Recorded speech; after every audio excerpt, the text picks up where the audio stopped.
Hey guys, welcome back to Master of None, and let's not waste too much time with the intro. This is part 2 of the Mini Cooper build, and I'm building the perfect daily driver with a $3,000 budget. In part 1, we spent $575 in suspension upgrades, so that leaves us with plenty of budget still left to make more power and to make more noise. Let's just get started. This is going to be a fun one.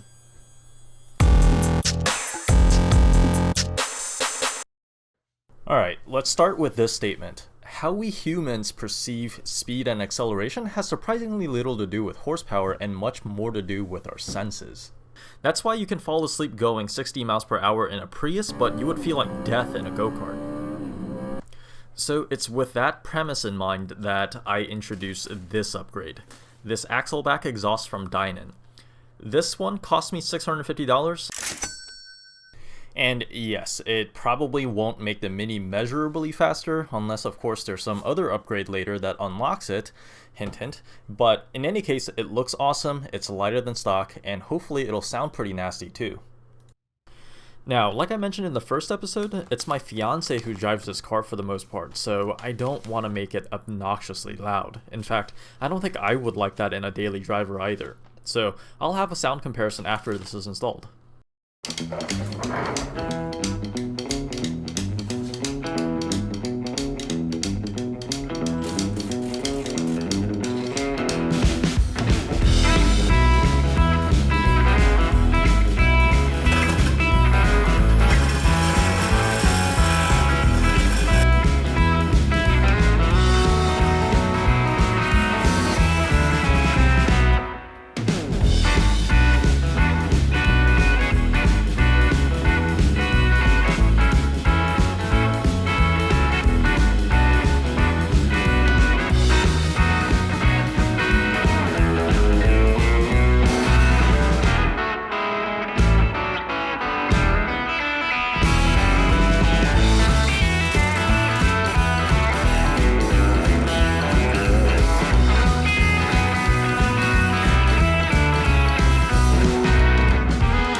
So right now, to be honest, I have mixed feelings about this exhaust upgrade.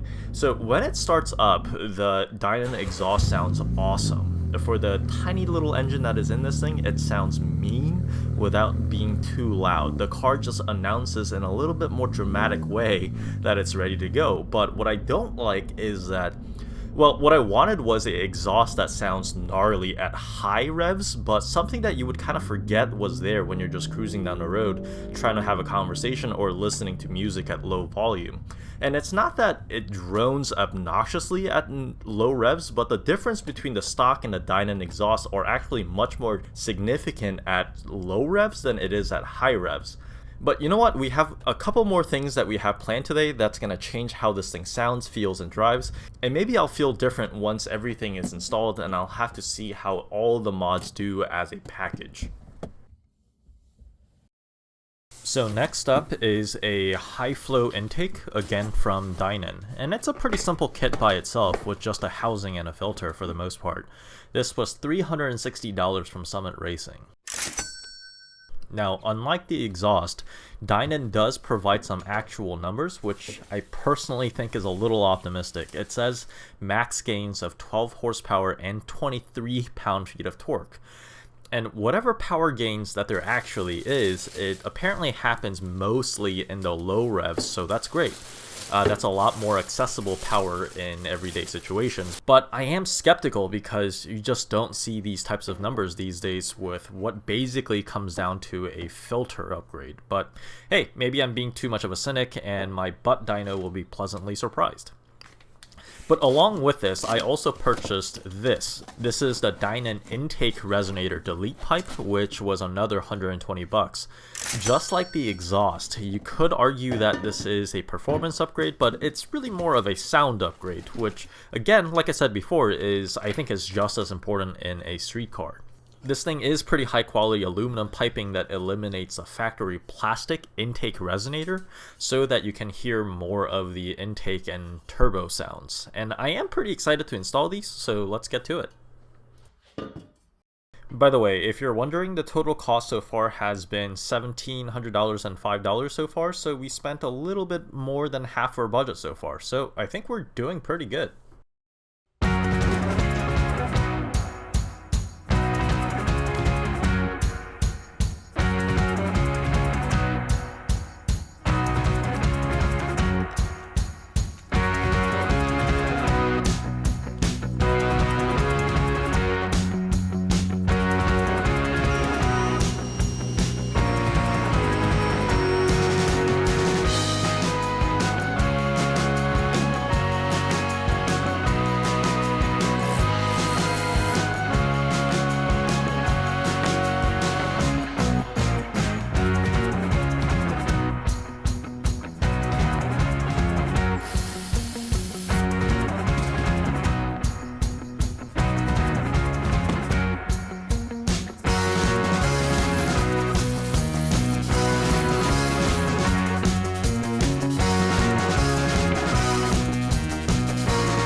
I hope you guys appreciated my attempt at trying to get the video footage to sync to the music. It's takes a while, but I think it's pretty satisfying. Anyway, we can put the filter housing together now, which should be pretty straightforward. It does come with instructions, so just put the little neck on the housing using the hardware that comes with the kit, and put the filter on. The only issue here was that the filter was pretty hard to pop on there, and I struggled with it for a bit, and I ended up scratching the housing on the desk while I was twisting the whole thing around. But, I mean, I'm pretty sure it'll buff out with some compounding though, so I'll do that later, I guess. Let's go install this thing.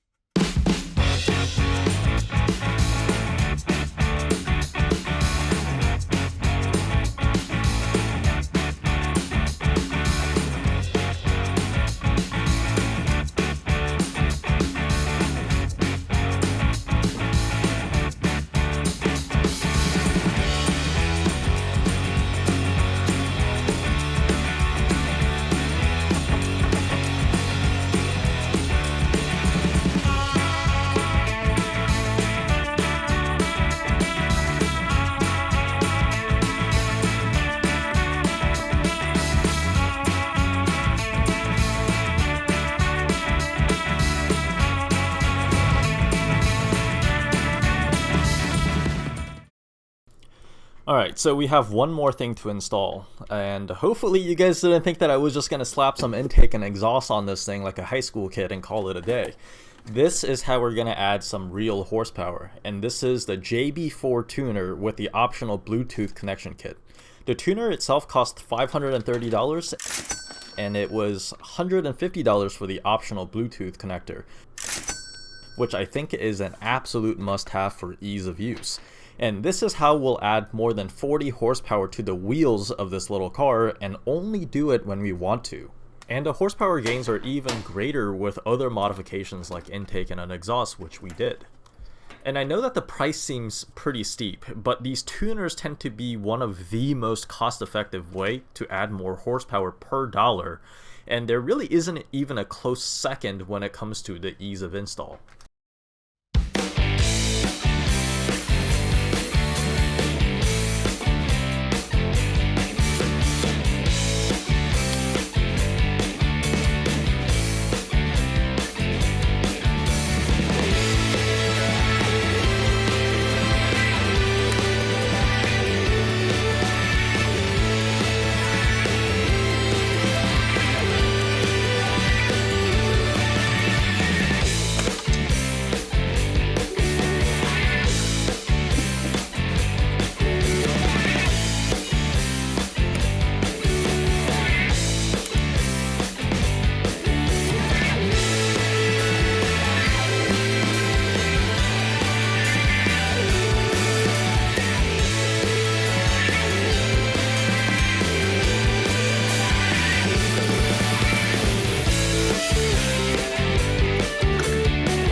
With everything plugged in, cable managed, and tied neatly down, we can reinstall all the panels back on with magic this time.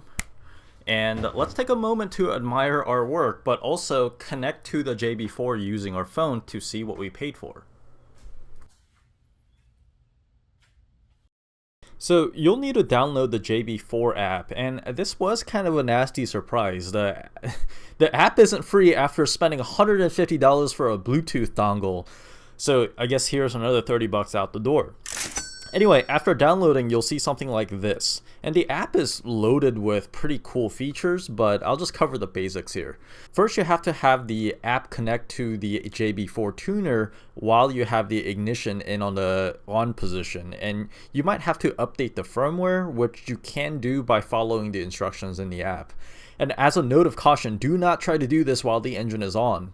Do follow the instructions very, very closely. And after that, my dashboard feature started working properly and reading all the sensors. And you can also customize this dashboard however you want if you're the type to be staring at this kind of stuff while you drive or you're racing on the track. I guess that makes more sense. Obviously, the most important feature is that you can change the tune to different modes, and this is something that you can do literally while you drive, so that's pretty awesome. Some modes are more advanced or require customization, but modes 0, 1, 2, and 3 are pretty simple and self-explanatory.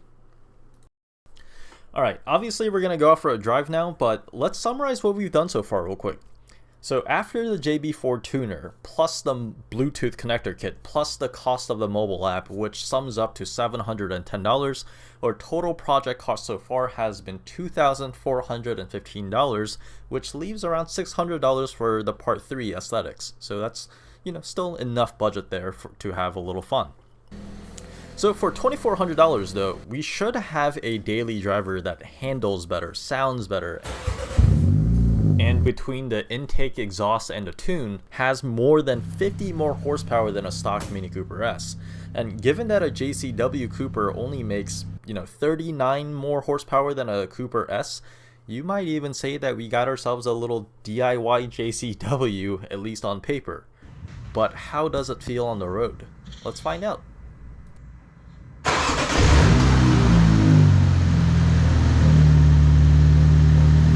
So right now I'm just driving around in map 0, which effectively turns the JB4 off, and I have the car in standard mode. It's not in eco mode and it's not in sport mode. And this is how I would drive around, or my fiance would drive around most of the time. And other than the increased exhaust noise, which is not deafening by any means, it's just I can hear it more. Other than that, the car is behaving, pretty similar to stock. I don't think it's that much louder. It's certainly not that much faster. There's no really big difference or change in throttle response or the power that I feel. I can hear a little bit of more intake hissing noise, and if I step on it just a little bit, I don't know if you guys can hear this. I don't know if you guys heard that. It's very faint. I wonder if that's going to get louder when I change the map or change it to the sports setting. Did you guys hear that? That's pretty cool. I love hearing that. But, okay, that's enough faffing about in standard mode. Let's change the map. And again, you can do this while you drive. I'm going to go ahead and pick map 2 because so my fiance filled up the gas on this car, and I'm not sure what octane she used, but I do know it's a minimum 93, so I'm gonna go ahead and choose map 2. Alright, so that map should have been saved, and we're also gonna change the mode to sport to give it a little bit of a sharper throttle response. Alright, here we go. We're gonna go full throttle now in mode 2. Let's see how high the boost gets. Woo! Oh, okay, that is faster for sure. The car was really struggling to keep traction there, and I could feel it squirming about just a bit. Let's try that again. Downshift.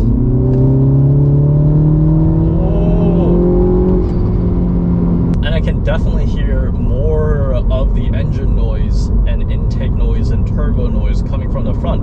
And I think that's a great thing, because just having the exhaust, only having the exhaust, what that felt like was you're watching a movie with a surround sound system on, but the subwoofer in the back of the theater was just too loud, and that's, it was imbalanced. There was too much noise coming from the back with not enough from the front. But with this, oh, okay, so not only is the car much faster, but there's just a lot more happy noises coming from the front, and it's the car feels a lot more, the sounds are a lot more balanced, it's a lot more harmonious. There's a lot more, just again, interesting noises like hissing and fluttering, and the rumbling just coming from the front, and it feels amazing. I just got goosebumps. Yeah, I literally just got goosebumps from floating around. I floored this thing plenty of times before I started working on it. It didn't ever struggle to keep traction, but now it's a little scary. It's a little squirmy. This is so good. Oh, that's... And I'm not saying it's a super fast car. It's not. It's a Mini Cooper with some bolt-on upgrades, but the car feels different. It really does, and it's in a good way. Oh! Oh my God!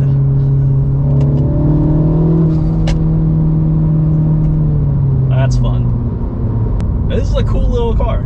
I love it. I hope my fiance likes it. She probably won't, but I like it. Alright, so I think that's it for this episode. I think we have just about $600 left for part 3, which is appearances. I have yet no idea what I'm going to spend. I mean, the car kind of looks pretty good as it is, but I can think of a few things.